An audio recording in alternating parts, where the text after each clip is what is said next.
ఇందులో విషయం ఏంటంటే నిజంగా ఒక చిన్న నేను లోపలికి వెళ్ళేసరికి వన్ ఆఫ్ ద మూమెంట్ లో కొంచెం ఎమోషనల్ కూడా అయ్యా. ఎక్కడ వెళ్ళి అయ్యానంటే స్వప్న బ్లాక్, స్నేహ స్నేహ స్నేహ బ్లాక్.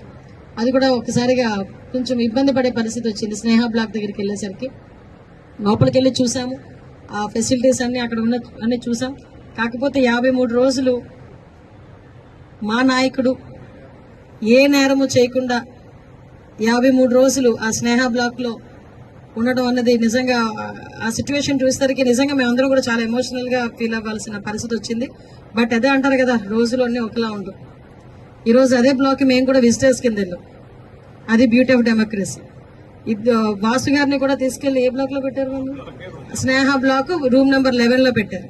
ఆయన చూసుకున్నారనమాట, ఏ బ్లాక్ లో నేను ఉన్నాను, నన్ను పెట్టారు ఈ బ్లాక్ లో కూడా నన్ను. అంటే ఓవరాల్ గా అయిపోయిందంటే బ్యూటీ ఆఫ్ డెమోక్రసీ అదే.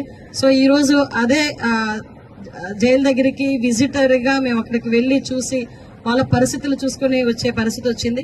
కానీ ఒకటేంటంటే ఒకటే చెప్తాను, రాజకీయాల తర్వాత ఉండేనా మాట్లాడుకోవచ్చు, కానీ ఏ రోజు కూడా తప్పు చేయని వాడు అన్నది వాడు ఎవరు కూడా అందులోకి వెళ్లే పరిస్థితి రాకూడదు. అదే మేము అందరం కూడా కోరుకుంటున్నాం.